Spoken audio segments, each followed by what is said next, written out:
In this video, I'm going to show how to place the inner tie rods on this Jeep Renegade. You do need an alignment after this job is done. Let's get started. Let's remove the wheel. Use a 17mm socket to remove all 5 lug bolts and then remove the wheel.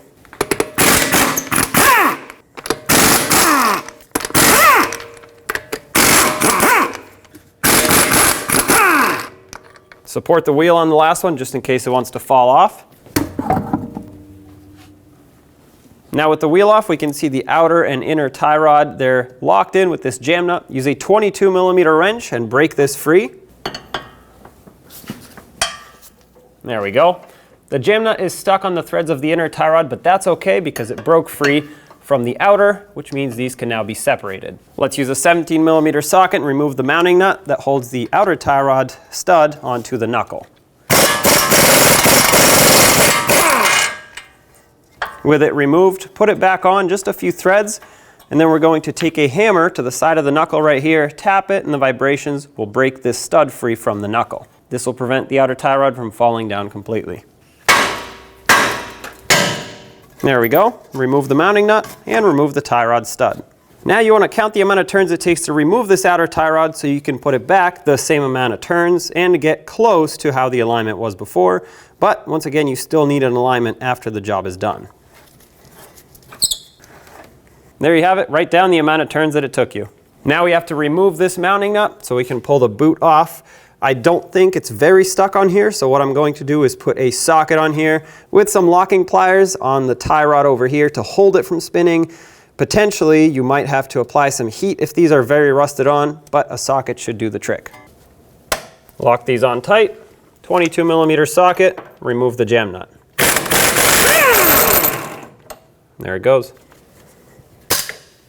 Following the tie rod in, you'll see where this clamp holds the bellows boot onto the tie rod.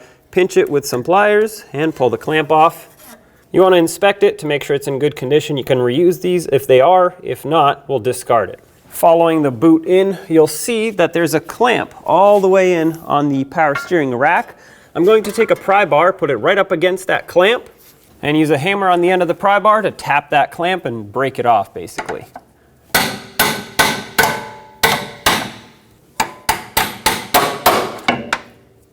Now grab the clamp and remove it.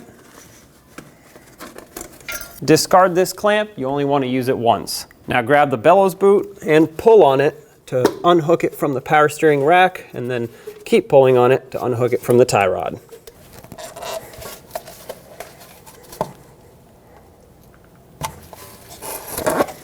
And there it is. Now let's use an inner tie rod tool. There are multiple types. Mine looks like a large clamp that will actually clamp onto the inner joint. And with a wrench, I can tighten it up in order to get a grip on it and remove the inner tie rod from the rack.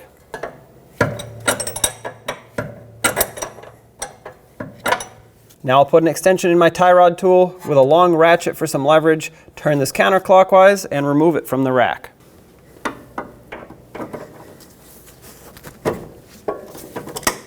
All right, at this point I have to remove my tool because it'll hit the sway bar, but it's loose.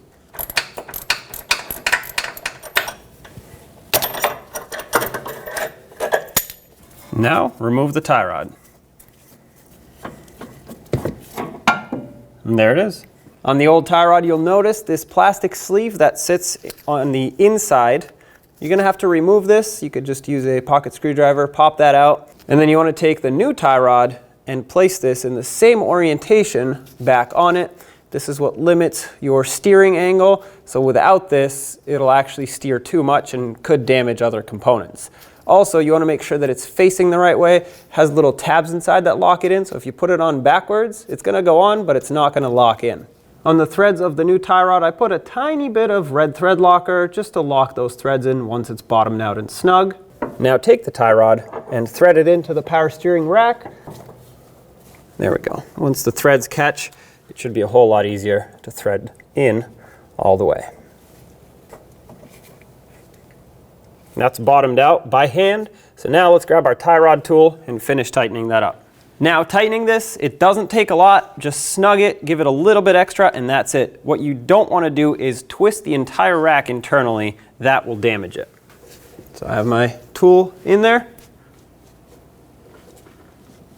And that's it. The thread locker I applied will lock it in permanently. And remove your tie rod tool.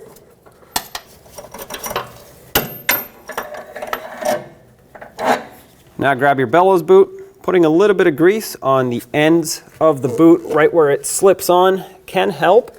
Slide it over the inner tie rod and then over the power steering rack all the way in the back.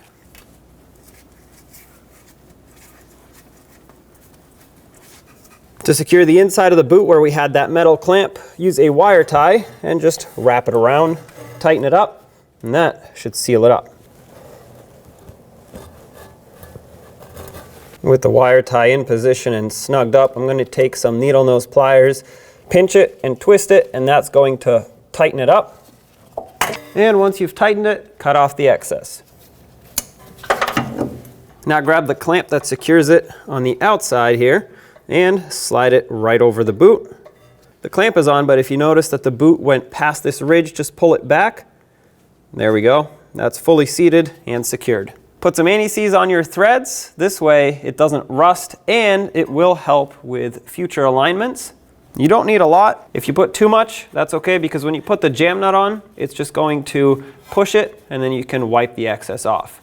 So therefore, you want to thread this mounting nut on all the way. And not only will that work the anti-seize into the threads, but like I said, we'll get the excess right off.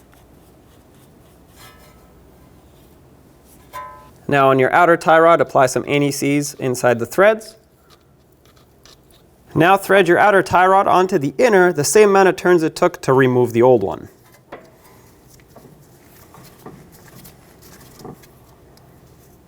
That's it for me. This, like I said, will get us close. But once again, you still need an alignment after this. I'm going to bring the jam nut a little bit closer. I'll leave it right here. We'll tighten this up at the very end. Take your tie rod, put it right through the knuckle, push it up all the way, put on the mounting nut, and let's bottom this out. 30 foot-pounds is the torque for this mounting nut.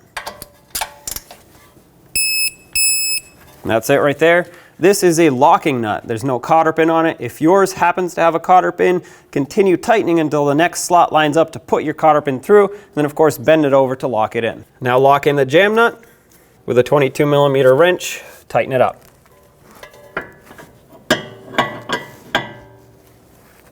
And then I like to bring it back a little bit so the outer tie rod isn't sitting at an angle. Let's get the wheel back on. Line it up. Hold it and have a lug bolt ready to thread it on. That way the wheel can actually stay attached. With one on, you can now safely put on the rest. We'll start all of these, bottom them out in a cross pattern, and also in a cross pattern, torque them to 89 foot-pounds.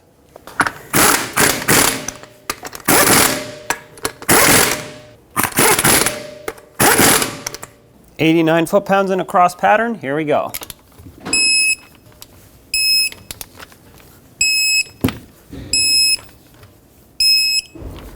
Double check them if you want, take it for a road test, and don't forget to get in alignment.